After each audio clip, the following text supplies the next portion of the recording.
اعوذ باللہ من الشیطان الرجیم بسم اللہ الرحمن الرحیم الحمدللہ رب العالمین والصلاة والسلام علی رسولہ النبی الکریم۔ میں آپ کا میزبان حکیم خورشید چمن نشا دواخانہ یوٹیوب چینل سے آپ کی خدمت میں حاضر ہوں۔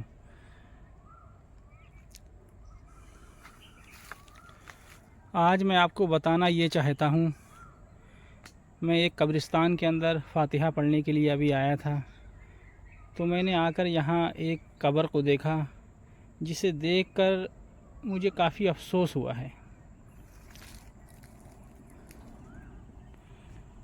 اور ہماری قوم جو ہے پتہ نہیں کہاں جا رہی ہے اور کون سا علم جو ہے ان کو سکھایا جا رہا ہے۔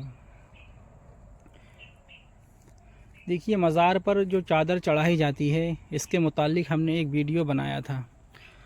مزار پہ چادر چڑھانے کا جو مقصد ہے وہ یہ ہے کہ ایک اللہ والے کی قبر کا ایک دوسری قبر سے جو ہے امتیاز پیدا ہو جائے۔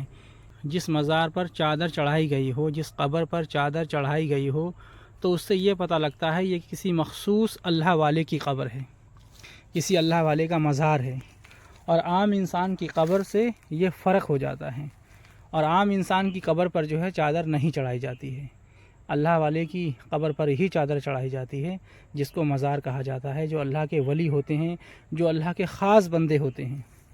لیکن یہاں پر کیا ہے، اس قبرستان کے اندر بہت ساری ایسی قبریں ہیں جس کے اوپر چادریں چڑھی ہوئی ہیں، اور یہ قبرستان کس کا ہے؟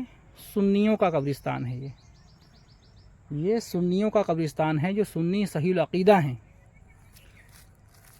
ہمارے علماء نے چادر کی فضیلت، مزار کی فضیلت اتنی بیان کر دی ہے، اتنی عقیدت ہمارے علماء کرام نے مزار کی اہمیت کو اور اس پر چادر چڑھانے کو اتنا زیادہ جو ہے اس پر زور دیا ہے، اس کی اتنی فضیلت بیان کر دی ہے کہ لوگ اب مزاروں کو چھوڑ کر قبروں پر بھی جو ہے چادریں چڑھانے لگے ہیں، جبکہ قبر پر چادر چڑھانے کا کوئی حکم نہیں ہے۔ لیکن کیا ہے کہ عام انسان کی قبر پہ جو ہے لوگ چادر چڑھا رہے ہیں۔ مجھے اس بات کا افسوس بھی ہوا کہ چادر چڑھی ہے، لیکن اس سے زیادہ افسوس اس بات کا ہوا ہے کہ اس چادر کے اوپر جو ہے عربی عبارات لکھی ہوئی ہیں، چاروں طرف جو ہے اس میں کلمہ شریف لکھا ہوا ہے۔ یہ آپ دیکھ سکتے ہیں، اس میں چاروں طرف جو ہے یہ کلمہ شریف لکھا ہوا ہے، اور اس میں چاروں کل لکھے ہوئے ہیں۔ دیکھیے، یہ ایک کل ہے، دوسرا کل یہ ہے، دیکھیے، اور ایک اس سائڈ یہ ہے کل شریف، اور یہاں پر جو ہے یہ کل ہے لکھا ہوا۔ اس طریقے سے چاروں کل لکھے ہوئے ہیں، اور اس میں جو ہے کعبہ شریف اور مدینہ شریف کا جو ہے نقشہ بنا ہوا ہے باقاعدہ اس چادر کے اوپر، اور یہ چادر جو ہے قبر کے اوپر چڑھی ہوئی ہے،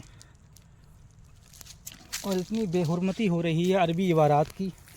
یہ عربی عبارت ہے، یہ قرآن لکھا ہوا ہے چادر کے اوپر، اس چادر کے اوپر یہ قرآن لکھا ہوا ہے، اور قرآن کی بے ادبی ہو رہی ہے۔ تو دیکھیے میرے بھائی، یہ کوئی سنیت نہیں ہے، یہ کوئی بریلویت نہیں ہے، اور نہ کوئی یہ فضیلت کا کام ہے جو آپ نے کیا ہے، بلکہ اور گناہ گار ہوگا انسان، اس لیے کہ عربی عبارات کی جو ہے بے ادبی ہو رہی ہے۔ یہ چادر یہاں پڑی ہے، اس کے اوپر دھول بھی گر رہی ہے، پتے بھی گر رہے ہیں، اور یہ کچھ دن کے بعد سڑ بھی جائے گی مزار پر۔ لیکن کیا ہے صاحب کہ انہوں نے جو ہے قبر کے اوپر چادر ڈال دی، اس لیے جب مزاروں پہ ڈالنا جائز ہے تو ہم قبر پہ بھی ڈال سکتے ہیں، اسی لیے یہ چادر ڈالی گئی ہے۔ جب ہمارے علماء نے ہمیں مزار پر چادر ڈالنے کی فضیلت کے بارے میں بتایا ہے، اور ایسی عقیدت ہمارے دلوں کے اندر ڈال دی ہے، جس سے جو ہے ہمیں چادر کی اہمیت کا اندازہ لگ جاتا ہے، تو اسی لیے انہوں نے سوچا جب مزار پہ چادر چڑھانا جائز ہے، اور بہت ہی اہتمام کے ساتھ چادریں چڑھائی جاتی ہیں، اور بڑی بڑی لمبی ایک دوسرے میں چادریں باندھ کے اور بڑی دور سے جو ہے پورے اہتمام کے ساتھ مزار پہ چادر پیش کی جاتی ہے، تو جب چادر کی فضیلت کو اتنا زیادہ بیان کیا جائے گا تو ہم کیوں نہیں گمراہ ہوں گے؟ ہمیں تو گمراہ ہونا ہی ہے۔ اور یہ دیکھیے کتنی بڑی بے ادبی ہو رہی ہے۔ تو اسی طریقے سے جو ہے دوسری قبر میں آپ کو دکھاؤں، اس پر بھی چادر ڈال رکھی ہے اور چادریں یہاں پڑی بھی ہیں، یہ دیکھیے، جبکہ یہ عام انسانوں کی قبریں ہیں۔ ایک چادر دیکھیے، ایک قبر وہاں سامنے ہے گلابی رنگ کی، اس پر چادر چڑھی ہوئی ہے۔